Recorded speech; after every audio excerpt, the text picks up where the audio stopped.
BFM TV, le 20h de Ruquier. Laurent Ruquier, Julie Hamet. Merci de nous rejoindre sur BFM TV ou d'être resté avec nous. Le débat que nous allons aborder maintenant concerne Karim Benzema. Est-il un supporter des frères musulmans, comme l'a dit le ministre de l'Intérieur Gérald Darmanin? On sait d'ailleurs que depuis, monsieur Benzema a décidé, c'est ce que le Parisien a annoncé en fin d'après-midi, éventuellement de porter plainte contre le ministre de l'Intérieur, qui d'ailleurs pourra lui-même commenter cette affaire demain soir à 19h chez Yves Calvi. Mais nous-mêmes, on peut dès maintenant débattre de ce sujet. Est-il vraiment un supporter des frères musulmans, Benzema?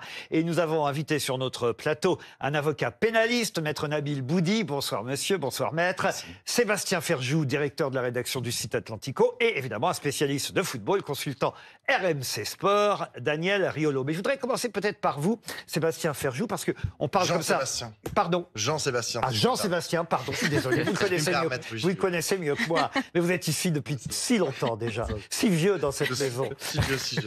Mais Jean-Sébastien Ferjou, pardon. Ma première question, c'est surtout pour nos téléspectateurs, parce que tout le monde ne sait pas ce que sont les frères musulmans. Qu'est-ce que la société des frères musulmans? Parce qu'on dit, ah voilà, il aurait des liens avec les frères musulmans. Mais c'est quoi, les frères musulmans? Alors moi, je n'ai aucun avis sur Karim Benzema lui-même en la matière. Les frères musulmans, c'est une société qui a été créée en Égypte par des intellectuels égyptiens. C'est la voie du juste milieu en islam. Mais derrière ce nom de juste milieu se cache une vision très rigoriste de l'islam et de la vie dans les pays musulmans. Et c'est vrai qu'il y a un projet politique des frères musulmans. Ce n'est pas seulement un mouvement qui aurait une dimension spirituelle. C'est un vrai projet politique. C'est instaurer une société islamique mondiale. Exactement, et ce projet-là existe notamment pour l'Europe. Un certain nombre d'intellectuels des frères musulmans considérant que l'Europe est le ventre mou de l'Occident et que Tariq Ramadan faisait partie des frères musulmans. Oui. Voilà. Et c'est une société, c'est un groupe terroriste ou pas? On dit que certains pays le jugent comme un groupe terroriste, mais pas nous, pas la France? Non, comme je vous disais, c'est un groupe politique. Après, il peut y avoir des gens qui se sont inspirés des frères musulmans pour commettre des actes terroristes. Le Hamas, par exemple. Certains pays jugent les frères musulmans comme un groupe terroriste. Comme l'Arabie Saoudite. Voilà. Comme les pays... Voilà, exactement, Julie, comme vient de le dire Julie à l'instant, a commencé par des pays musulmans eux-mêmes. L'Égypte elle-même a rejeté violemment les frères musulmans. Je ne sais pas si vous vous souvenez, les frères musulmans avaient pris le pouvoir en Égypte et il y a eu un coup d'État. Les Américains avaient laissé faire, curieusement, et ce sont les Saoudiens qui sont intervenus et qui, pour faire en sorte que les frères musulmans ne soient plus au pouvoir. C'est un peu plus clair, parce que c'est vrai qu'avant d'ouvrir ce débat, il faut quand même... Mais le Hamas, par exemple, se revendique de l'idéologie des frères musulmans. Après, ça ne veut pas dire que les frères musulmans eux-mêmes soient en tant que tels un groupe ou un projet terroriste. Oui. Julie Hamet. Oui, alors, toute cette affaire est partie donc des propos de Gérald Darmanin. C'était en début de semaine, repris par la sénatrice Les Républicains Valérie Boyer, qui demande donc la déchéance de nationalité de Karim Benzema. Voilà ce qu'elle dit d'abord dans un tweet. Si, comme l'affirme le ministre de l'Intérieur, Karim Benzema est en lien avec les frères musulmans, je demande des sanctions, notamment sa déchéance de nationalité. Il est urgent d'agir contre ceux qui menacent en permanence notre pays. Et elle l'a redit au Sénat aujourd'hui à notre micro. Dans la mesure où, d'après le Premier ministre, cette personne, ce joueur mondialement connu, aurait des liens et serait proche de ces organisations terroristes, je ne vois pas comment il pourrait continuer à porter les couleurs de la France. Quand on est célèbre, quand on a autant d'impact auprès des jeunes, effectivement, c'est une belle opportunité que la France lui a offerte.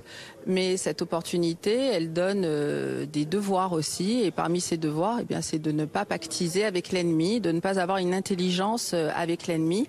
Mais quoi qu'il en soit, pour n'importe qui, l'apologie du terrorisme n'est pas prévue par nos textes. Elle doit être réprimée. Bon, pour l'instant, on ne peut pas dire qu'il ait fait l'apologie du terrorisme. Il faut quand même faire attention à ce qu'on dit. Mme Boyer va un peu vite. Elle voit déjà Darmanin Premier ministre. C'est pas le cas. C'est Mme Borne et elle ne s'est pas encore exprimée, elle, sur ce sujet. Mais c'est vrai que les derniers tweets de Karim Benzema ont parfois pu surprendre, choquer même, parce qu'on va dire qu'il a des réactions à géométrie variable. Est-ce que ça vous va comme expression, ça, Daniel Riolo ? C'est assez difficile de comprendre Benzema sur les réseaux sociaux. C'est toujours un peu flou, un peu nébuleux. C'est toujours codé, ces messages. Mais je reviens un petit peu sur cette histoire Quand c'est flou, c'est qu'il y a un loup. Martine Aubry, citation. Voilà. avant-hier soir, c'est avant-hier soir que Gérald Darmanin a dit ça dans l'émission de Pascal Praud. Et ça a mis un temps de fou à réagir. Pour notre temps médiatique, j'ai presque envie de dire que ça a mis 100 ans. Oui. 24 heures après, et nous, à la rédaction, au sport, tout ce qui touche Benzema, forcément, s'y intéresse. Et je crois qu'on a été obligé de réécouter 3 fois. On s'est dit, mais il a vraiment dit ça? Donc ensuite, on a cherché à comprendre.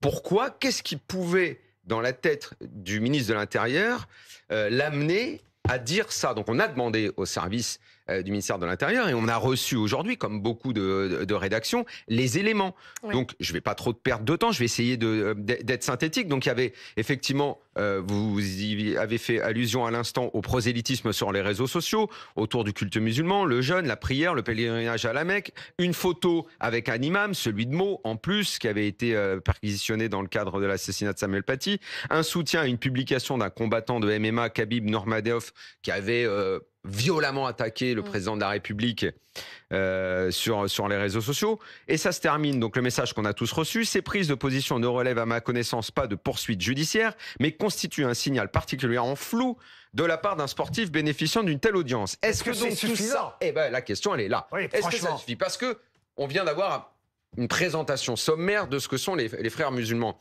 Et les spécialistes que j'ai interrogés aujourd'hui, il y en a beaucoup qui parlent de ces questions-là, de l'islamisme, des frères musulmans.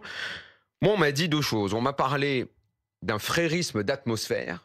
Mais là, on a tous besoin d'une définition, parce que qu'est-ce que ça veut dire vraiment? Un jour, on est proche d'une idée véhiculée par les frères musulmans. Est-ce qu'on l'est tous les jours? Est-ce qu'on est conservateur un jour? Ça ne va pas jusqu'au djihadisme d'atmosphère. Exactement. Autre expression qu'on entend en ce Exactement. moment. Donc, est-ce que Benzema est conservateur le matin sur un message et pas du tout conservateur et donc progressiste quand il fait du jet ski à Miami, sur pareil les réseaux sociaux? Et puis, la Société des frères musulmans, on est membre ou on n'est pas membre? On n'est pas proche, enfin, c'est encadré. Il est allé trop vite, le ministre de l'Intérieur? Il va venir demain chez Yves Calvi. Oui. J'imagine qu'autour de la table, la posée. question va lui être posée. Est-ce qu'il a des éléments probants, plus forts, pour nous dire qu'il est proche de ce mouvement? C'est une stratégie. Parce que là, on est obligé de dire qu'il va un peu vite. Églantine dit c'est une stratégie. C'est une stratégie politique. Darmanin ne choisit pas Karim Benzema par hasard. C'est un marqueur politique qui a quitté à plusieurs reprises l'équipe de France, qui a une relation ambiguë même avec la France. On parlait de toutes ces problématiques et qui, même pour certains, représente une forme de séparatisme, Karim Benzema. Bah oui, mais est-ce que c'est malin? Certains à l'extrême droite. Mais si c'est stratégique, comme vous dites, et je suis d'accord avec vous, est-ce que c'est pour autant malin dans le climat actuel? En fait, donc pour Darmanin, c'est un moyen de bien se positionner aujourd'hui sur l'échiquier politique, mais surtout de draguer la droite. On ne va pas oublier, dans quelques semaines... Pardon, je voudrais juste rectifier ce que vous dites, Pablo. Parce que pas à l'extrême droite. Moi, franchement, je suis supporter de foot, j'adore le football.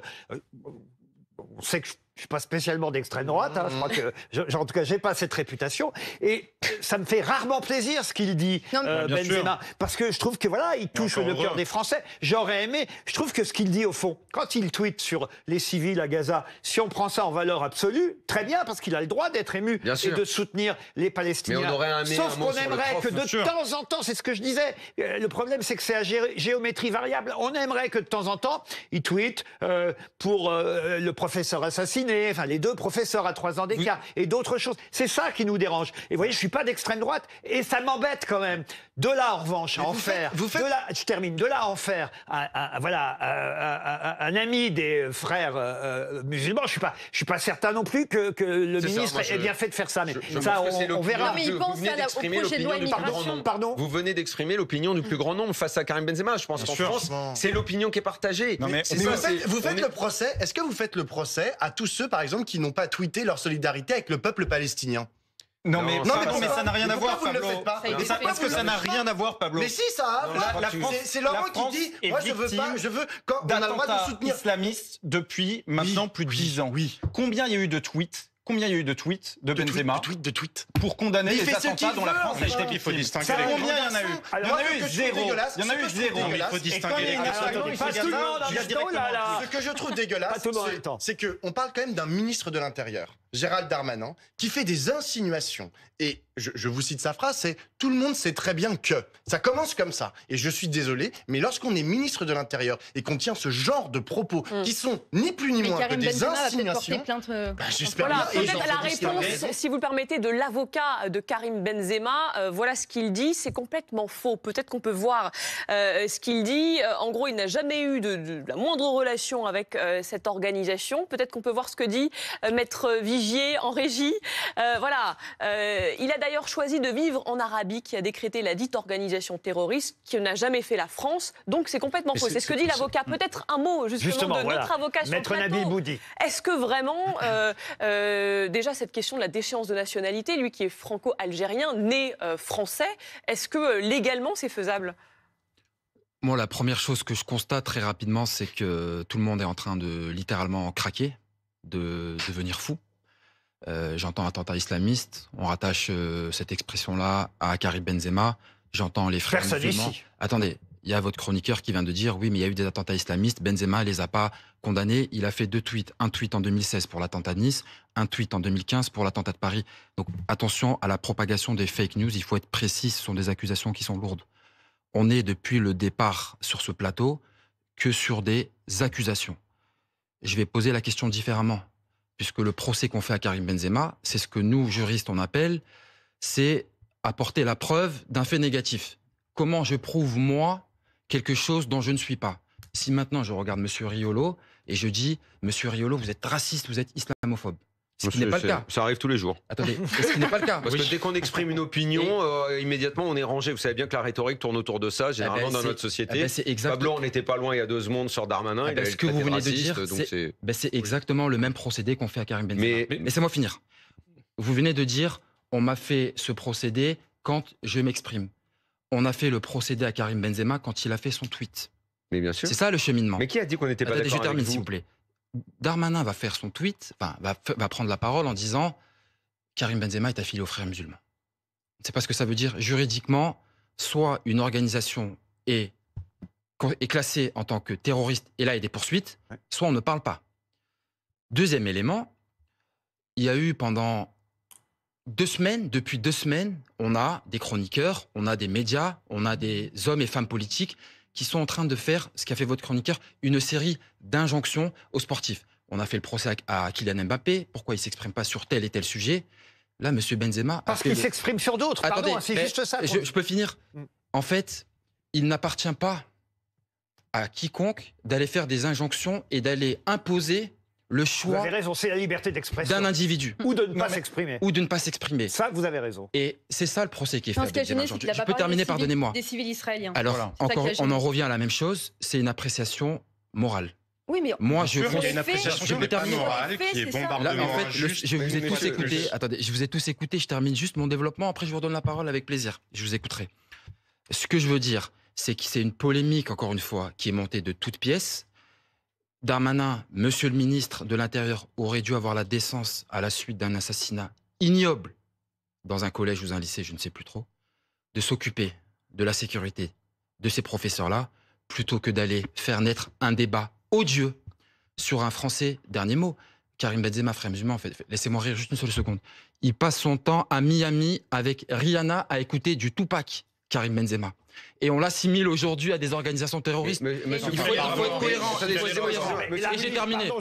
Et j'ai terminé. Monsieur Boudi, il faut être sérieux. Mais Monsieur Boudi, vous faites comme si vous avez raison et que vous êtes le seul à dire ça. C'est exactement ce que j'ai dit il y a 5 minutes. Il faut être sérieux. Vous me mettez dans le camp du mal alors que c'est exactement ce que j'ai dit. Arrêtons avec ce procès. Laissons-le tranquille. Eric Cantona a fait exactement le même tweet. Pas un mot. Pas un mot. Pourquoi? C'est en anglais alors. Je vais vous dire pourquoi. Mais il l'a fait en anglais. Parce que voilà pourquoi. Et pourquoi Eric Cantona on lui dit rien? Mais qui a dit qu'on lui dit rien? Attendez, laissez-moi finir. Mais non, mais depuis tout à l'heure, vous dites laissez-moi finir, il y a que vous qui parlez. Est-ce qu'on peut faire un débat sur Cantona maintenant ou pas? Non, mais attendez, monsieur Boudi. Pourquoi Cantona, il a condamné, il a pas condamné? C'est vrai, il a Monsieur Boudi. Monsieur Boudi. Il s'est attiré exactement. Chacun en tirera ses conséquences. Il s'est attiré exactement. L'autre, il est franco-algérien. Vous arrivez avec toutes vos accusations. Vous arrivez avec vos accusations. Alors, mais là, vous êtes là. J'ai accusé personne. Mais si, vous êtes en train de dire qu'il y a que vous qui avez raison. L'histoire de Benzema, je pense avoir dit la même. J'ai dit la même chose 5 minutes avant. Donc c'est bien d'avoir repris exactement ce que j'ai dit, mais c'est exactement ce que j'ai dit sur son conservatisme allié avec parfois un progressisme sur le jet ski à Miami. Je l'ai dit il y a 5 minutes. Donc, ne vous mettez pas dans le camp du bien, drapé de toutes les vertus, c'est ce que j'ai dit. Et j'allais dire à Pablo qu'il a raison et qu'il a tort, puisque tu as raison quand tu reproches à Darmanin d'être certainement allé trop vite, trop loin et d'exploiter ça politiquement. Maintenant, on a également le droit de se poser des questions sur l'expression de Karim Benzema, tout en lui donnant le droit et la liberté de dire absolument ce qu'il veut et sur les sujets qu'il veut. Mais une fois qu'il s'est exprimé ou pas exprimé, on a le droit, nous, de donner notre avis sur ce qu'il dit. Jean-Sébastien Ferjou. Voilà. Jean-Sébastien Ferjou veut la parole.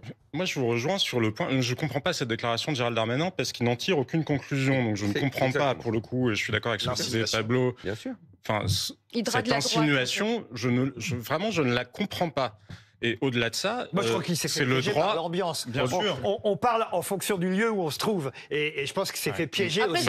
Pardon, mais quand on est ministre de l'Intérieur, il me semble qu'on doit être capable de se dégager de l'atmosphère. Oui, alors dans ce cas-là, il pourrait devenir djihadiste d'atmosphère. Mais la réalité aussi, c'est qu'il a aussi potentiellement accès à des informations auxquelles on n'a pas accès. Voilà, c'est aussi oui, mais justement, c'est exactement la raison. Mais est-ce que vous pouvez nous en dire plus? Pas tout le monde en même temps, écoutez votre sélectionneur. Donc c'est pour ça qu'on est très impatient de l'entendre demain chez Yves Calvi, parce que ce dossier est en train de prendre beaucoup de... quand même. Déjà, on a besoin d'en savoir plus. J'aimerais bien pouvoir finir une phrase. Malgré tout, d'une part, ça serait son droit. Le cas échéant, c'est son droit. On vit dans un pays où il y a une liberté de croyance, liberté de conscience et une liberté d'expression. De deux, moi, je trouve que son tweet était malvenu, parce que bombardement injuste, une fois de plus, c'est suggéré que structurellement, il y a un coupable et une victime absolue dans le conflit israélo-palestinien. Et je ne crois pas que ce soit une représentation juste du réel. Maintenant, dernier point, ne soyons pas hypocrites non plus.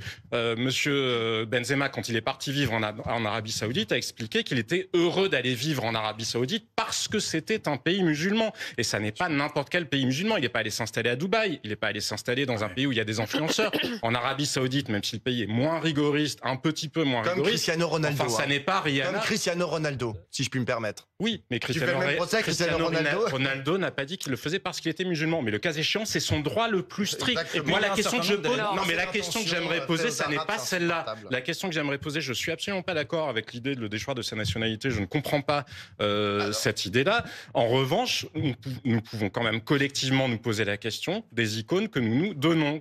Quand Monsieur Benzema, quand Karim Benzema ne chante pas la Marseillaise parce qu'il explique qu'il la trouve violente. Pardon, mais le jour de la fête nationale saoudienne, il a revêtu la tenue nationale saoudienne. Si on m'explique que l'Arabie Saoudite n'est pas un pays violent, on est obligé d'interrompre ce débat. C'est un très grand footballeur, mais c'est aussi un énorme tartuffe. Jean-Sébastien Ferjou, on est obligé d'interrompre ce débat.